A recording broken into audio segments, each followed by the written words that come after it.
بات بالکل آسان سی ہے اگر سمجھ آ گئی تو نوجوان دوستوں کو، کہ اگر فی کے بعد، یہ علم صرف علم نحو کا کلیہ و قاعدہ بتا رہا ہوں، کہ اگر فی کے بعد ہو کرینہ تو پھر اور بات ہوتی.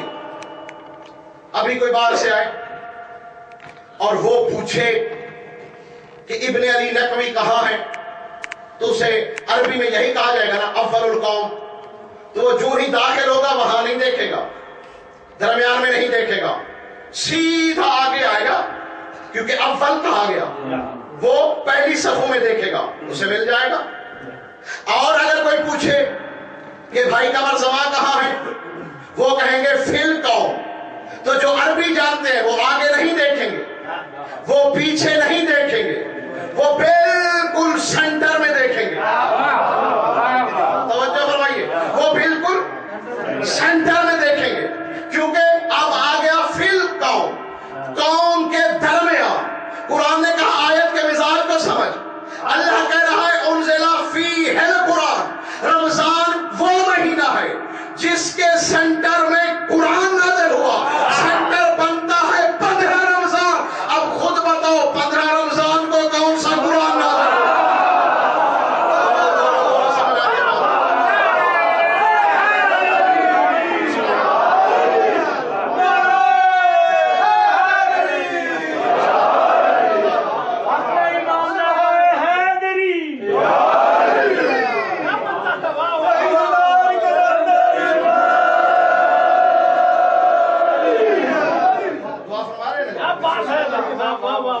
اب قرآن نے کہا کہ اس میں ہے شہر رمضان الذی انزل فیہ القرآن، کہ رمضان کے سینٹر میں قرآن نازل ہوا. اب ایمان سے بتاؤ 15 رمضان کو کون سا قرآن نازل ہوا؟ صامت یا ناطق؟ بولو نا، بولو نا، بولو نا. دیکھنا یہ ہے کیونکہ قرآن کی آیت کہہ رہی ہے. اگر قرآن صامت کی نقوی صاحب بات ہوتی تو قرآن صامت تو 23 برس نازل ہوتا رہا، اور اللہ کہہ رہا ہے کہ نہیں، رمضان کے سینٹر میں. اب میرے نوجوان دوستوں کے ذہن میں بات آ گئی کہ آل محمد تفسیر کرتے ہیں قرآن کی، قرآن تفسیر کرتا ہے آل محمد کی.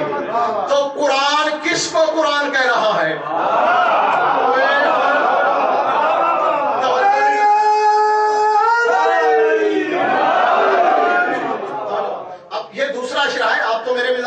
ہو جانا چاہیے تھا آپ کو، اور میں تو آپ کے مزاج سے واقف ہوں. میں تو اس لیے آسان سی باتیں کر رہا ہوں اپنے نوجوان دوستوں کے لیے. قرآن کہہ رہا ہے کہ 15 رمضان یعنی درمیان کو قرآن نازل ہوا. تو ایمان سے بتاؤ قرآن کس کو قرآن کہہ رہا ہے؟ اب نہیں تو پڑھ قرآن، سینے سے لگا، گلے میں حوال کر دے. میں انکار نہیں کر رہا، میرا ایمان ہے قرآن پر، میں قرآن کو مانتا بھی ہوں، قرآن کو پڑھتا بھی ہوں. میں اسی قرآن سے قرآن والوں کا ذکر بھی تلاش کر لیتا ہوں. لیکن یہ تو بتا، جسے تو قرآن کہے وہ عظیم ہے یا جسے قرآن قرآن کہے؟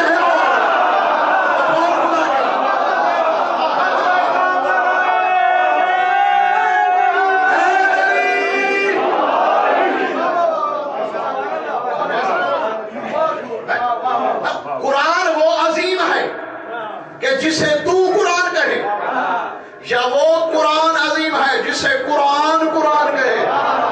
مبارک کا جشن یاد ہے نا، وہ کتنا بلند علی ہوگا جسے علی علی کہہ رہا ہے.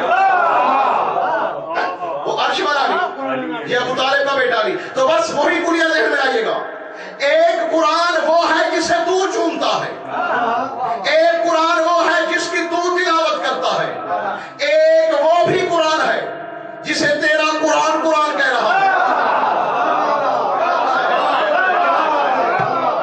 ایک وہ بھی قرآن جس کی تو تلاوت کرے، ایک وہ بھی قرآن جس کی قرآن تلاوت کرے، ایک وہ قرآن جس کا تو بوسہ لے، ایک وہ قرآن جسے قرآن چومے.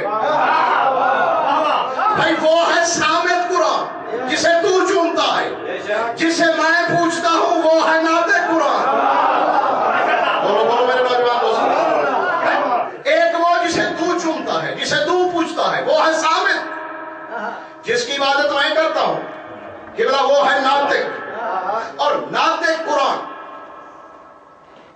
کہہ دو ایک جملہ بسم اللہ، ارادے ظرف پہ قابو رکھنا، بسم اللہ، چھلکنے نہ پائے۔ میں پڑھتا ہوں ایک آیت اور پھر دل تھام کے فیصلہ آپ نے کرنا ہے۔ ماشاءاللہ، اللہ نے قرآن میں ایک نبی کے منتخب ہونے کا واقعہ بیان کیا۔ میں بھی بات کروں گا، جناب کے ذہن میں فوراً آ جائے گا، کیونکہ بنانا منتخب کرنا میرا کام نہیں، آپ کے پاس کوئی اتھارٹی نہیں، بنانا کام ہے اللہ کا، اور اس کا اعلان کرنا یہ کام ہے نبی کا، کیونکہ اللہ کہتا ہے انی جاعل فی الارض خلیفہ، میں زمین پر ایک خلیفہ بنانے والا ہوں۔ انی جاعل، پڑھے لکھے دوست، جاعل اس میں فاعل ہے۔ اللہ نے یہ نہیں کہا کہ انی اجعلو، اگر اللہ کہتا ہے انی اجعلو پھر بھی معنی یہی ہوتے کہ میں بنانے والا ہوں، لیکن ایک فرق ہوتا، اگر وہ کہتا اجعلو تو پھر اس کا معنی یوں بھی ہو سکتا تھا کہ پہلے اللہ بنا رہا ہے پھر جس کا جی چاہے بنا لے۔ اللہ نے کہا انی جاعل، اس میں فاعل یعنی ماضی، مستقبل، حال سب پر کور کرنے والی چیز ہوتی ہے، اس میں فاعل، اس لیے اللہ نے کہا انی جاعل، میں نے پہلے بھی بنایا تو میں نے، آنے والے وقت میں بناؤں گا تو بھی میں،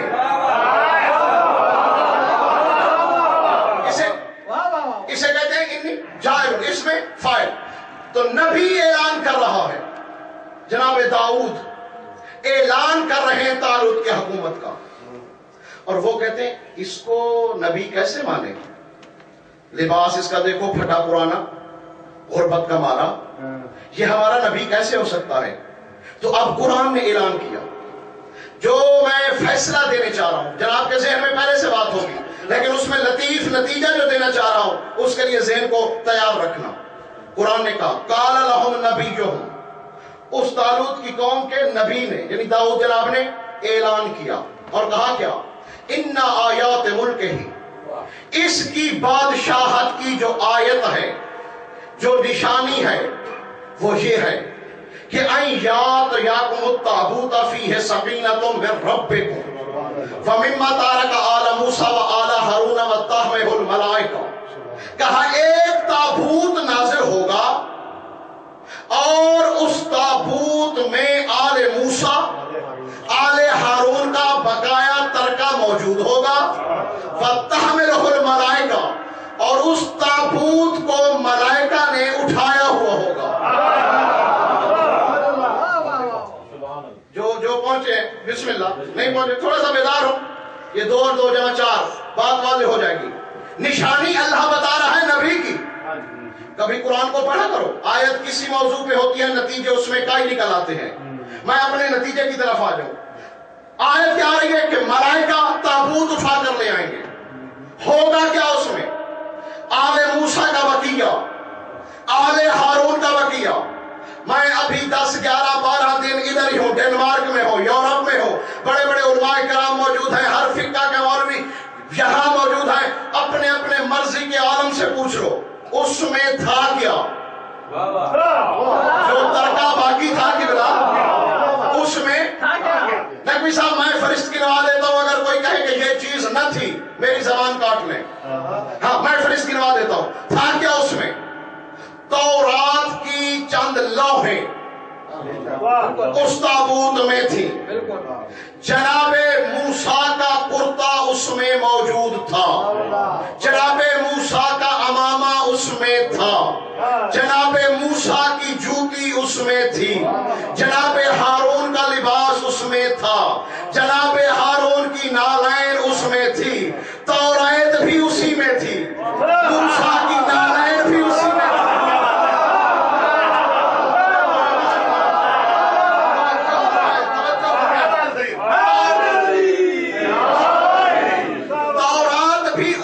تھی۔ موسیٰ کی جوتی بھی اس میں تھی، لیکن جو میں کہنا